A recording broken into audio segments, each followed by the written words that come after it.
1971 में American airline के एक प्लेन को उड़ने के कुछ मिनट बाद ही एक शख्स ने बॉम्ब से उड़ाने की धमकी दे डाली। प्लेन की सबसे पीछे वाली सीट पर बैठे एक व्यक्ति ने एयर होस्टेस को अपने पास बुलाया और हंसते हुए उसे एक चिट्ठी पकड़ा दी, जिसने पूरे अमेरिका को हिला डाला।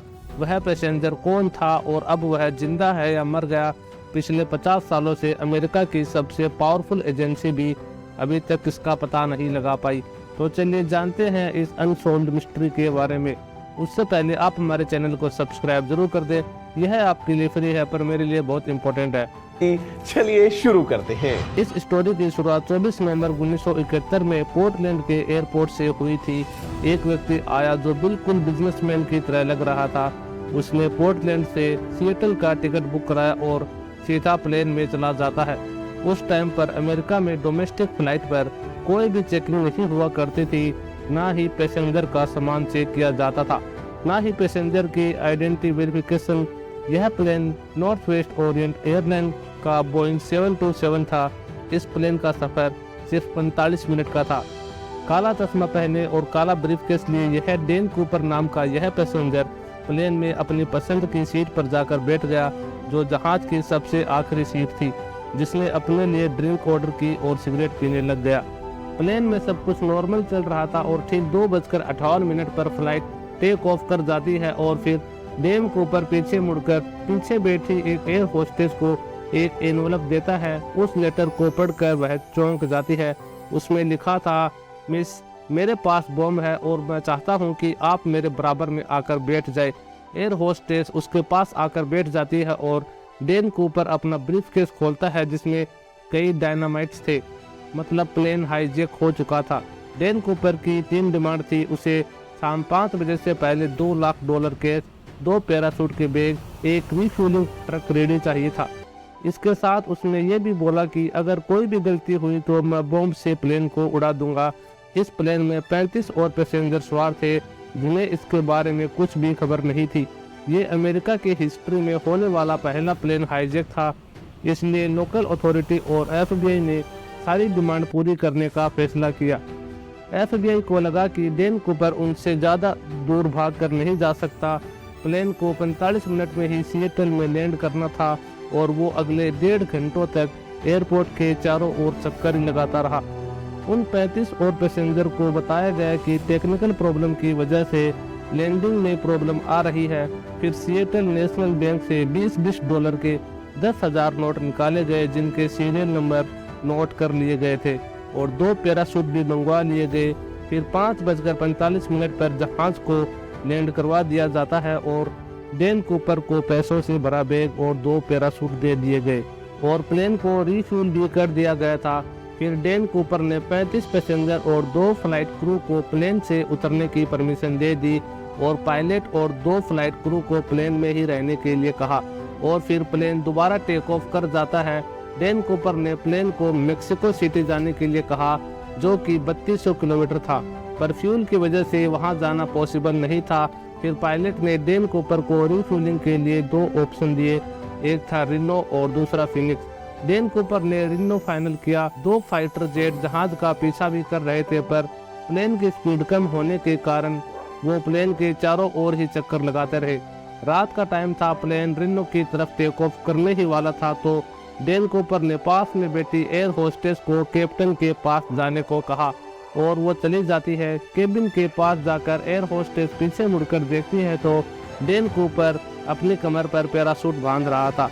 फिर जहाज की सीढ़ियां खुली और डेन कूपर ने वहां से छलांग लगा दी। वो कहाँ गया, ये 50 सालों से आज तक डिस्कस ही किया जा रहा है। 3 घंटे बाद प्लेन रिनो में लैंड होता है और फिर प्लेन को अच्छी तरह चेक किया जाता है, पर उन्हें कुछ नहीं मिलता। इसके बाद डेन कूपर का आज तक पता नहीं चल पाया, ना ही जिंदा ना ही मुर्दा। आखिर डेन कूपर कौन था और पूरे अमेरिका की आंखों में धोखा देकर कहां चला गया, ये कोई नहीं जानता। ये case federal bureau of investigation FBI का वो केस है जिसे आज तक बंद नहीं किया गया। डेन कूपर को किसी ने भी जंप करते हुए नहीं देखा, पर सीढ़ियां खुली होने की वजह से ये तो कंफर्म था कि उसने रियो और सिएटल के बीच ही छलांग लगाई है। FBI ने प्लेन की तलाशी शुरू की, पर उन्हें सिर्फ एक टाई, 8 सिगरेट बट्स और एक पैराशूट मिला था जो कूपर छोड़ गया था। यहाँ तक किसी के पास उसकी कोई फोटो तक नहीं थी। पैसेंजर और एयर होस्टेस से पूछताछ के बाद डैन कूपर का स्केच तैयार किया गया। उसके बाद एफबीआई ने कूपर की जांच करना शुरू कर दिया। एफबीआई को पता चला कि प्लेन की सीढ़ियां 8:10 पर खुली थी।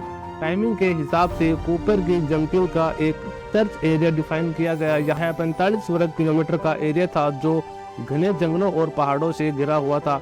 इस पूरे एरिया की चप्पे चप्पे को छान मारा पर ना ही डैन कूपर मिला और ना ही कोई ब्रीफकेस या पैसे का बैग। एरिया में इतनी ज्यादा सर्दी थी कि सभी को लगा कि डैन कूपर मर गया होगा। फिर एफबीआई ने पब्लिक से हेल्प लेना शुरू किया। अखबारों में डैन कूपर का स्केच और $2 लाख के नोटों के सीरियल नंबर भी दिए गए और जो भी डैन कूपर के बारे में इंफॉर्मेशन देगा उसे अच्छा इनाम देने का वादा भी किया। एफबीआई ने सोचा कि अगर कूपर जिंदा होगा तो वह कहीं न कहीं उन पैसों को जरूर खर्च करेगा, लेकिन उस सीरियल नंबर का एक भी नोट सालों तक कहीं नहीं मिला। फिर 9 सालों के बाद 1980 में वाशिंगटन में कोलंबिया रिवर के पास एक बीच मौजूद है जिसे टिन्ना बार बीच कहा जाता है। यहाँ पर एक बच्चा अपने पेरेंट्स के साथ खेल रहा था, तब उसे जमीन के नीचे से नोटों की 3 गड्डियाँ मिली। ये $20 की गड्डियाँ थी जो टोटल $5,800 थे। बच्चे के पेरेंट्स ये नोट लेकर एफबीआई के पास जाते हैं। सीरियल नंबर वही थे जो डैन कूपर लेकर गया था। 9 सालों के बाद एफबीआई को कुछ मिला था, पर यह पैसे जंपिंग लोकेशन से 27 किलोमीटर दूर थे। एफबीआई के लिए यह केस सुलझने की बजाय उलझता ही जा रहा था। जहां पर पैसे मिले थे उस जगह पर 1974 में कुछ खुदाई का काम किया गया था। प्लेन हाईजैकिंग के 3 साल बाद टिन्ना बार बीच पर एक्स्ट्रा मिट्टी डाली गई थी और वो पैसे इसी मिट्टी में पाए गए थे। इससे यह पता चलता है कि जब मिट्टी डाली जा रही थी उस वक्त डैन कूपर या उसके किसी दोस्त ने यहाँ वो पैसे छुपाए थे। इस मसले के बाद एफबीआई ने कूपर जैसे दिखने वाले लोगों से पूछताछ की, पर कुछ नहीं मिल सका। वहीं कई ऑफिसर्स का मानना था कि कूपर कोई ट्रेंड मिलिट्री कमांडो था, क्योंकि जिस पैराशूट को वो लेकर गया था वो एक मिलिट्री पैराशूट था। उस पैराशूट को ऑपरेट करना दूसरे वाले पैराशूट से मुश्किल था। 1980 में $5800 केस मिलने के बाद बाकी के 9,710 नोट दोबारा कभी नहीं मिल पाए। अब एविडेंस के तौर पर एफबीआई के पास डैन कूपर के स्केच के अलावा सिर्फ ये टिकट है जिसमें उसने खुद अपना नाम लिखा था और ये एक टाई जिस पर लेफ्ट साइड पर क्लिप लगी हुई थी, जिसका मतलब डैन कूपर लेफ्ट हैंडेड था। इस केस में एफबीआई को पिछले 50 सालों से उलझा रखा है।